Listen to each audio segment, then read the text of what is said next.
IVM.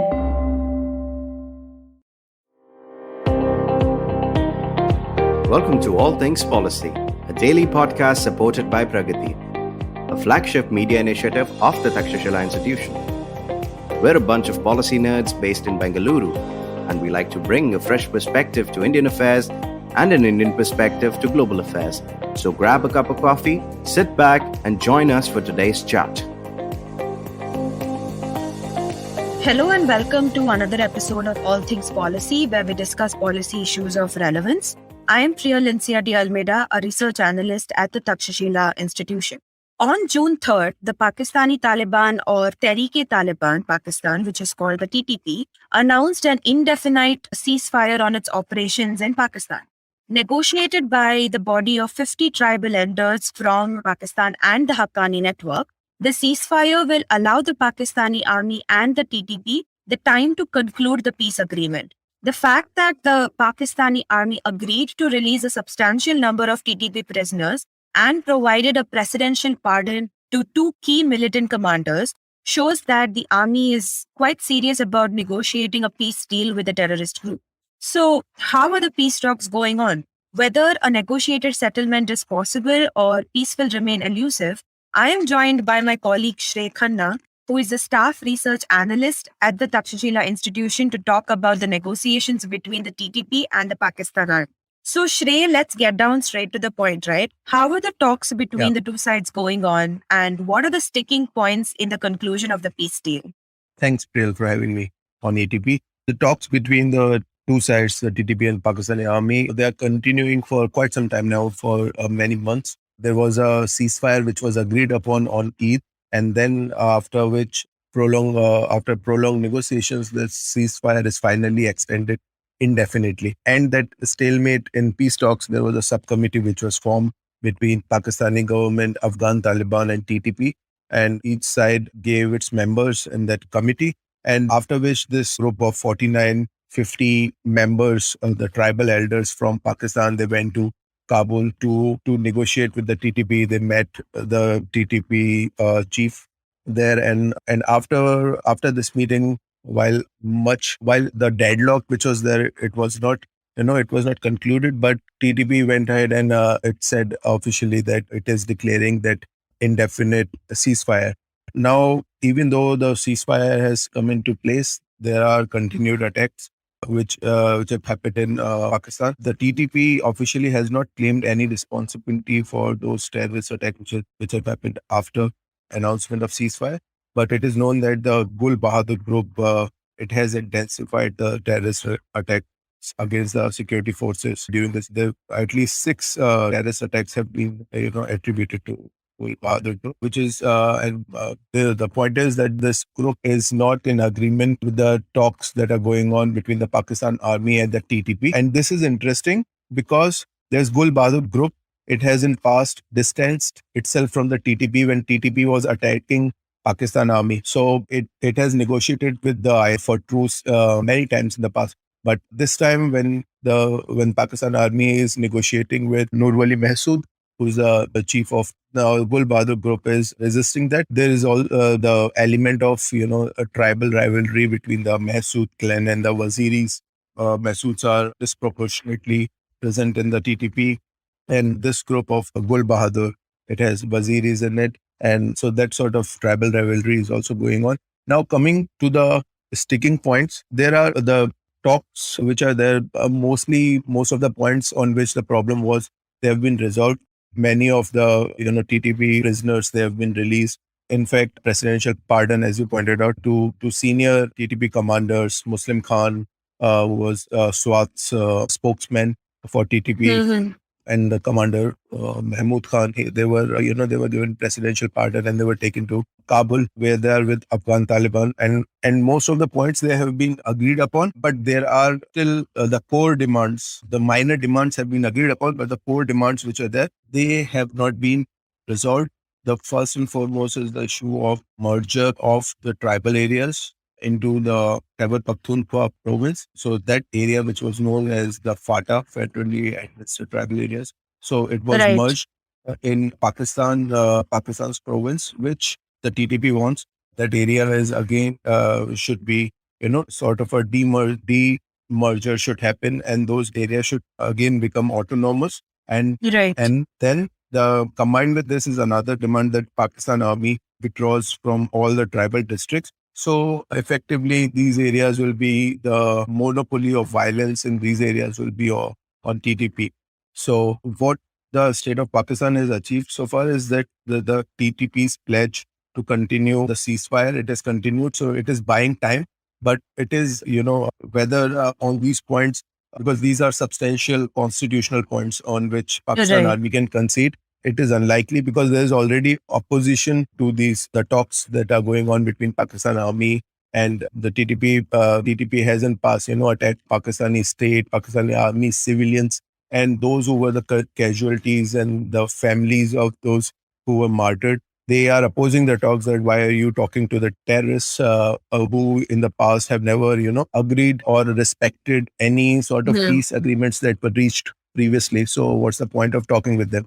So that thing, that civil society backlash is there, on social media backlash is there, and now the PPP, which is the Sun People's Party, part of coalition in the Pakistani government, and it has come out against the talks that are going on. In fact, one of the member of PPP, Sajid Hussain, he attended the tribal elders meeting with the TTP chief. He has been given a show cause notice, and on Saturday, a high level meeting of PPP occurred in which they said that any talks with TTP, they must go through parliament by taking parliament into confidence and not directly by Pakistani army and TTP. And interesting thing is, the foreign minister of Pakistan right now is from Pakistan's People's Party, Bilawal Bhutto Zardari. He said that he tweeted, in fact, stating the same, that the decision must be taken by parliament. And interestingly, the term he used for, Afghan Taliban was TTA, Tehreek-e-Taliban Afghanistan.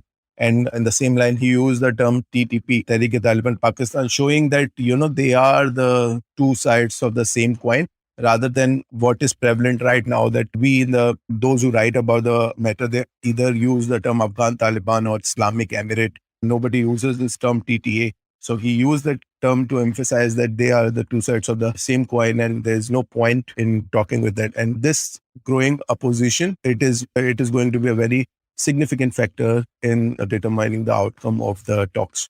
Right.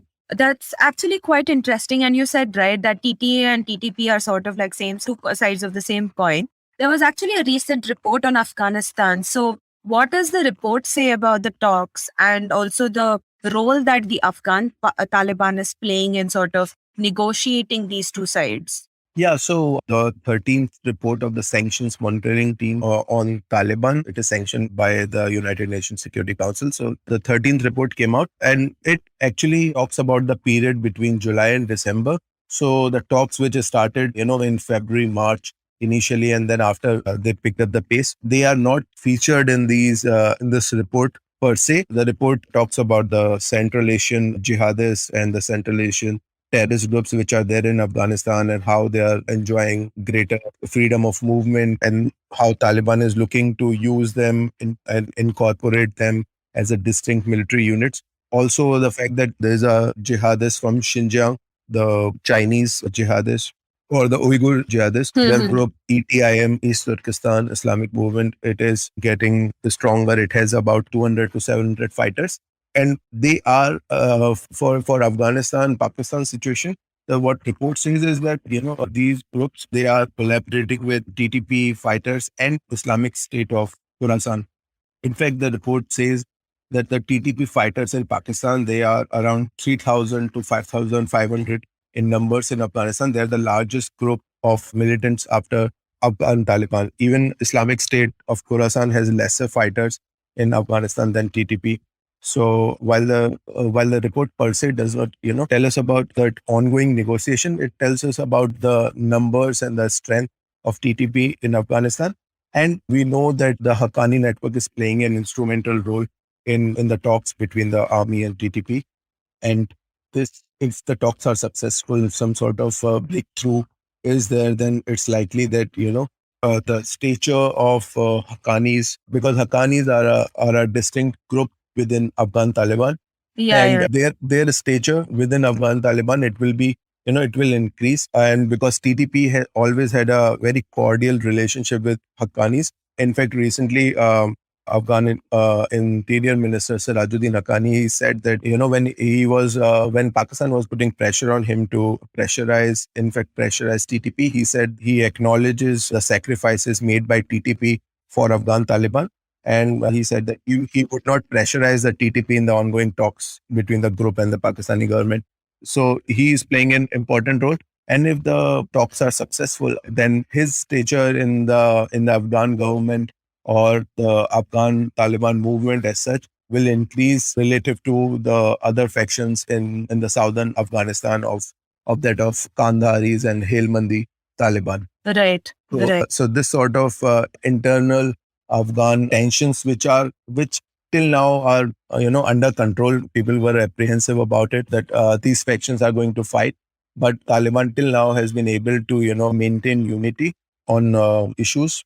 But the victory for TTP in these talks, if some outcome is achieved, then Haqqani Network's role will increase. But yes, the Afghan Taliban, it is playing a very important role in making sure that these attacks don't happen. Because ultimately, if TTP attacks Pakistan, then Pakistan Army, like it has happened previously, Pakistan Army has to, if it resorts to violence, then that creates a problem between the Pakistan Army and Afghan Taliban, because it has to hit inside Afghanistan. So they have this interest in the peace talks between the two sides.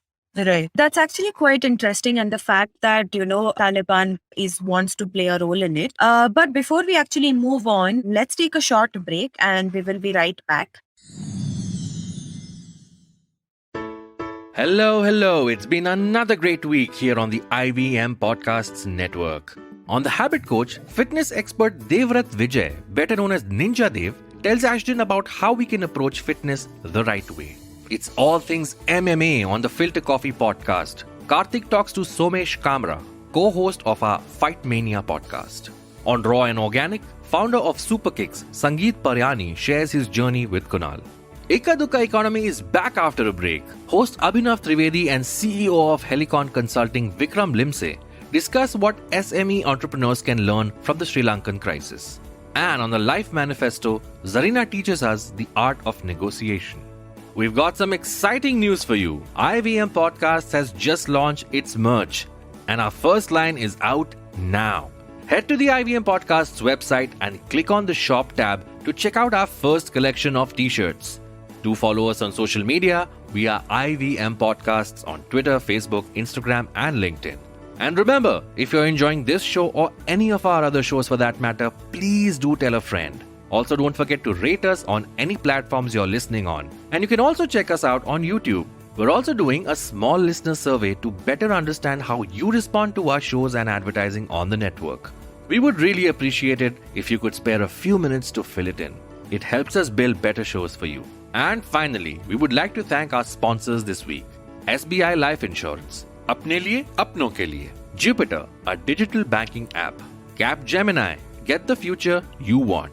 Intel vPro, built for business. And Intel, future banao wonderful with Intel-powered laptops. Hello and welcome to this episode of ATP, where we are talking about the tension that is arising and the talks that are happening between the Tehreek-e-Taliban as well as the Pakistan Army. Continuing, because Shrey, you've told about, what are the talks going on and how exactly is the Afghan Taliban sort of involved in this and everything. Coming to the regional security part of it, what is the outlook for the regional security in light of what is happening and what is going on in the Afghanistan-Pakistan region? Look, the outlook for security, it will depend upon the future of these talks, whether a peace agreement is reached or not.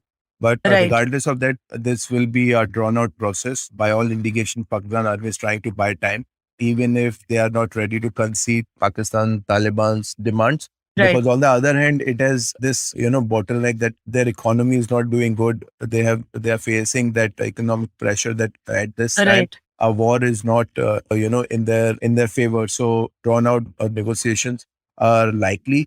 But suppose if such sort of peace agreement it comes into being, then there are other segments or other factions of TTP they are likely to defect and join ISK because remember the TTP, unlike Afghan Taliban, it's like a conglomeration of different jihadi entities which have come together in the form of TTP to impose Sharia in Pakistan. That was the idea when Baitullah Masood he united the TTP, and then after that ISI was successful in making sure that these groups they splinter, but they have again reunited under Nur Wali Masood. So that sort of splintering is likely to happen because ISK is looking there is a powerful group in Afghanistan. So some of them are likely to go there. Then Al Qaeda in Indian subcontinent, in light of the recent events that are going on that have happened in India, they have issued threats of attacking Indian cities. So some sort of movement or defection to AQIS is also likely. Or then there are other, Pakistan army backed jihadi groups like Lashkar-e-Taiba and Jaish-e-Mohammed. So some may go into those organizations and in Kashmir, and that will have ramifications in Jammu and Kashmir. So that is one problem. So if India will continue to face some pressure in Jammu and Kashmir, regardless of the outcome of peace talks, even if a section of TTP militants with their American arms and ammunition, because America, left a lot of ammo there in Afghanistan. If it can be diverted to India, it will be, a sort of a victory for Pakistan Army. Interestingly, at this time, what we see is that Indian government is making outreach to Afghan Taliban. At the same time, at the same time when we see the Haqqani Network doing the mediation role between the Pakistan Army and the TTP, we saw last week that team led by a joint secretary, Pakistan, Afghanistan, and Iran, and other officials from Ministry of External Affairs. They met Afghan Taliban officials in Kabul to discuss the humanitarian situation and the help that India can provide. Then we saw the visit of Iranian foreign minister to Delhi, where Afghanistan was obviously discussed. And Iran has in past has provided the route, that alternative route to send the aid to Afghanistan. So that sort of Iran-India collaboration on Afghanistan, that is also one thing which will be to look out for, because Iran does not have good relationship with Haqqani Network. They have better relationship with the southern Talibanis, the Kandharis and Helmandis, because these are the areas which are adjacent to Iran, and Iran has provided funding in the past, substantial funding in the past to these Helmandi Taliban. That sort of collaboration is there, and with that, there's chances that while the Haqqanis will continue to bet for the ISI, the Indian outreach to other sections of Taliban may act as a counterweight to Pakistan's influence. Right. That's actually interesting, and the fact that Indian government is also sort of involving itself in these peace talks and trying to sort of negotiate between the two, it's actually nice to hear. Indian government is not involving itself in the peace talk, but it is talking with Afghan Taliban on the larger humanitarian situation. Right. Okay, cool. Thanks for clearing it up, actually. Thank you so much, Shrey, for joining this conversation and giving me as well as the listeners an overview of what exactly is happening. This is a very interesting conversation to have. So thank you. Thanks, Shrey. Bye-bye.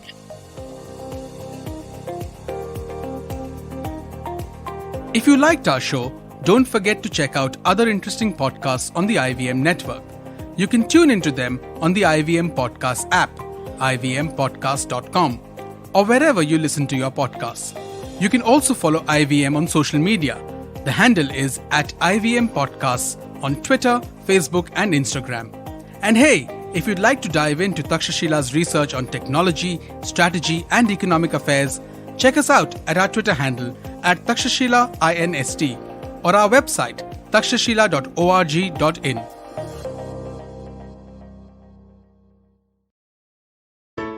There's a quick survey to fill out on ivmpodcast.com/survey. It lets us know a little bit more about who's listening to us. And you know what? We're going to do a few prizes. So, we'll do a random drawing of maybe 10 people and we'll send you all some swag. Remember, that's ivmpodcast.com/survey where you can fill out the survey. Namaste, this is Cyrus Brocha. I am part of the government cancel culture program to remove rubbish off all the different streams available. So what we have is all the collected rubbish we put together on our show. It's called Cyrus Says. It's on IVM Podcast. You have to watch it and listen to it. It's on our app. It's on our website. It's on the YouTube channel. It's on Facebook. There are many different ways. Don't bother me and ask me how. You have to find out. We talk to different personalities. Many of them are known. Some are just people we meet downstairs and invite them up for chai. But the point is, it's fun and it's very therapeutic. So please join in and listen to Cyrus Says.